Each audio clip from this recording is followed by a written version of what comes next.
Well, I would like to thank the organizers of, this International Poetry Day, the Punjabi Department, Dr. Sujan sir, for, giving me this opportunity to have a word with you. It's been really nice, and I'm really happy that you've given me your precious time.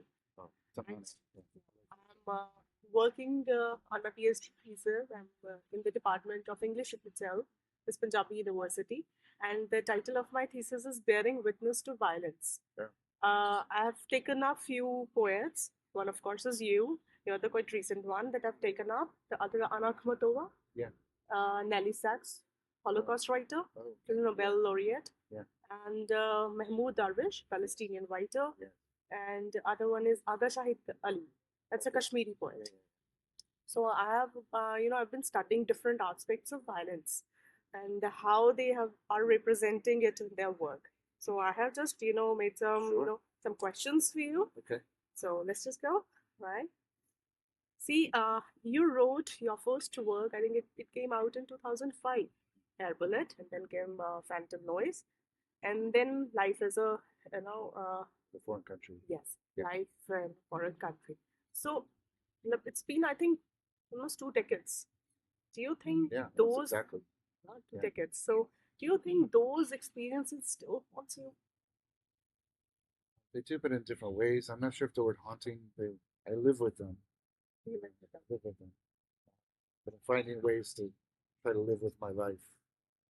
Um, there's it's an interesting thing because that my first book came out, Dear Bullet, and then I traveled all over many parts, all over America, and then many parts of the world, the globe.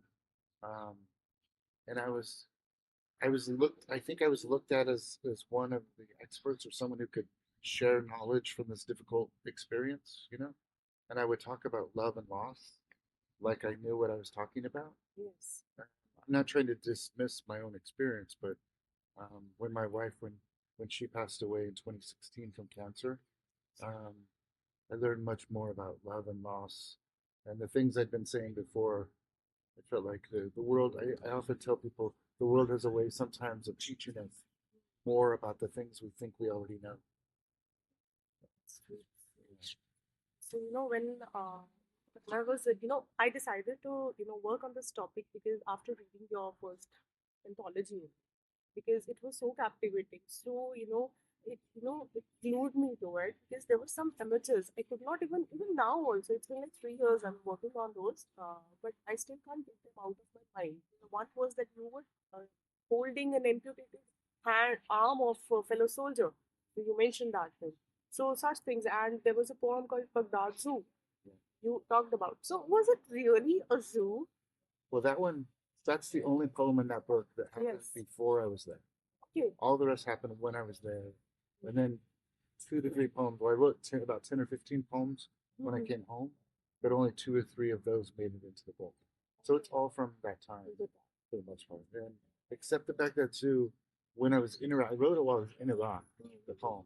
But I read the story about how during the invasion, those are true things. A man was mauled by a bear. There was a baboon caught up.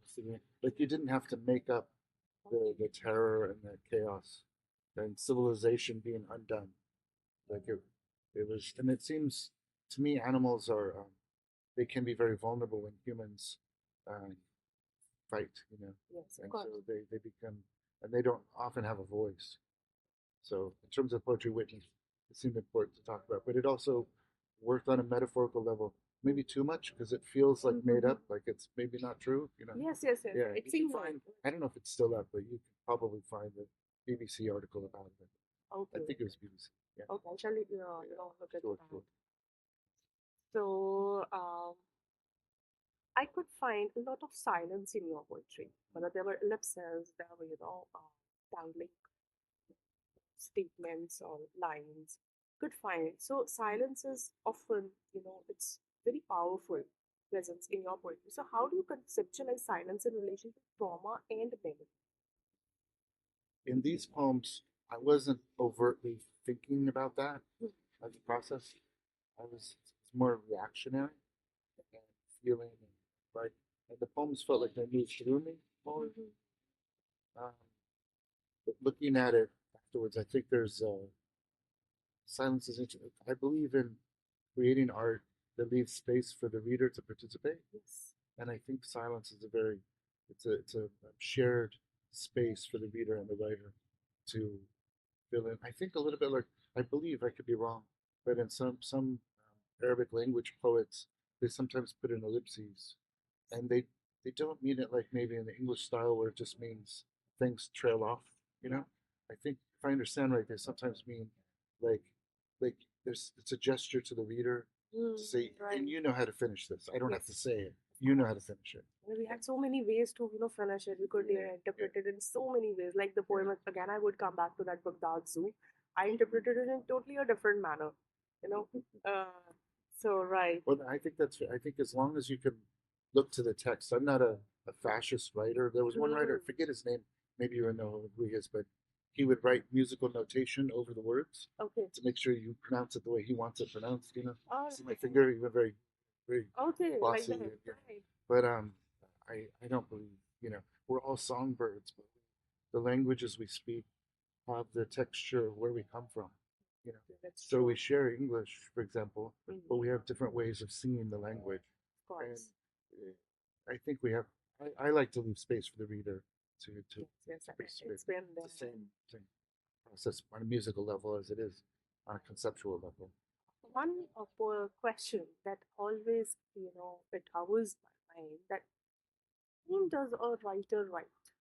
For whom? Oh, yeah. For whom does a poet write? Whether Mm, for himself yeah. or for the society? Well, when you thought of getting your work published, so what were you thinking when you're writing poem and when you're getting your poems published? It's Dear Bullet, my first book. It's very specific and it's different. It's a different answer for that book than the others, maybe. Mm-hmm. In part because I'd written 7 manuscripts before that, and none of them published. Okay. So after about the third or fourth manuscript, if I could go back to my younger self, he would probably say, "I don't think the world wants to publish me. It's not going to happen for me. My books will not be in the world." But I like to write poems. I'll get to the actual question, but I like to write poems. But I also like to write a larger book length meditations and see if I could create an experience that's on a larger scale. And yeah, sorry, you're about to say something. Okay. I don't know if I answered that question well You enough. answer it. See, I personally think that this answer can be actually answered properly. This question can be Yeah. answered actually, Yeah. And properly. So yes, I got what you try to say. Sure. Right. Yeah. So The poems that I wrote after that, I was thinking more of an audience. Like in my second book, Phantom Noise, I was very conscious that it was hard for me to get the reader out of the room yes. so I could generate and wait for them because I try to bring the reader in when I'm revising, but not when I'm generating. I Okay, need not at the time of generation, but I at need the the time. world to. I love thing I love about writing. Sometimes I'm consciously writing. I'm working on a stanza, and I kind of know the story. So I'm like, oh, this has to happen. Therefore, that kind of thinking. I enjoy that, but it's not what I'm addicted to in writing.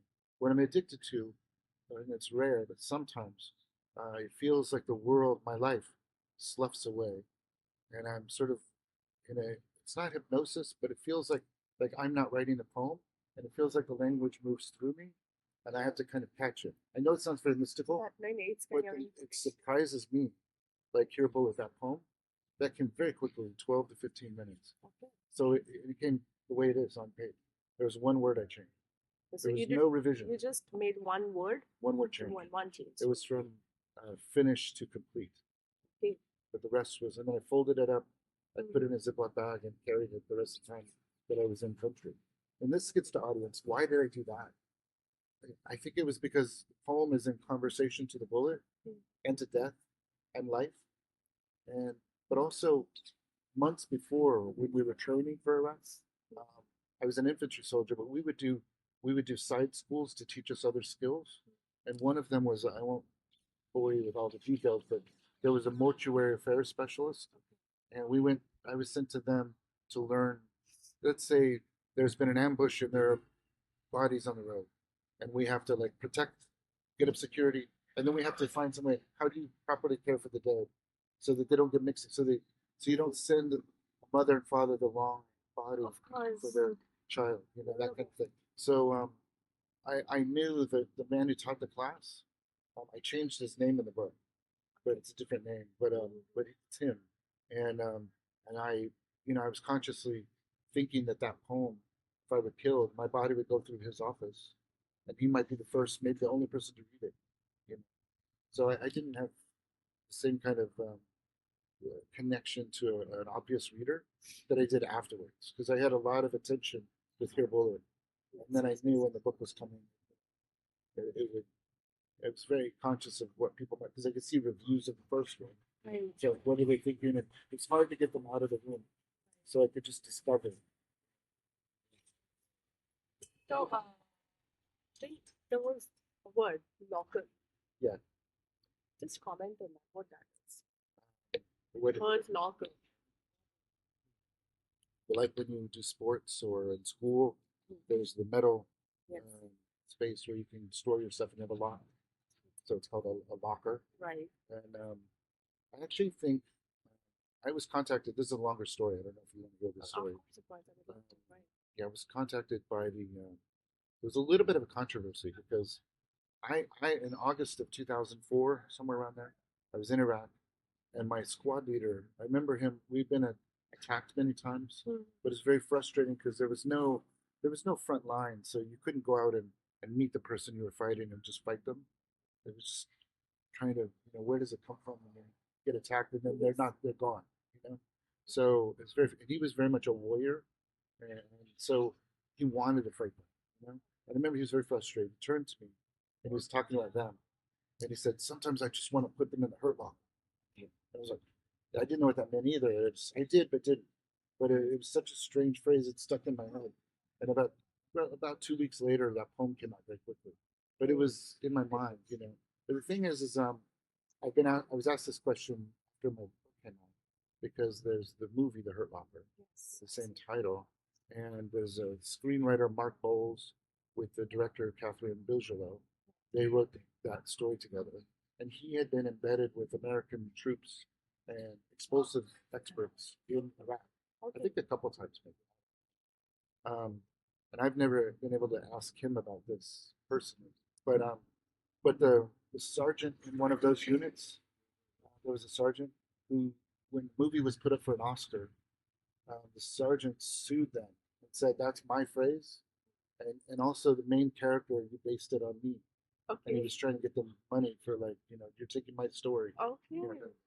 Um, Unfortunately, he lost the lawsuit, and I think it was like $185,000 he lost, but in the legal system and all that kind of stuff. But more interestingly, I think there was during the Academy Awards and leading up to it, a New York Times reporter contacted me, and she asked me the same question, like, "Where does that come from?" And I told her that story about him saying, and I said, "I'll go ask him." I've never asked him, my squad leader, because he said it to me. Okay. Did he think it up first? I don't know. So I go ask him, and I don't want to say on here what he said because Okay, no issue. did it freeze up? Oh, why?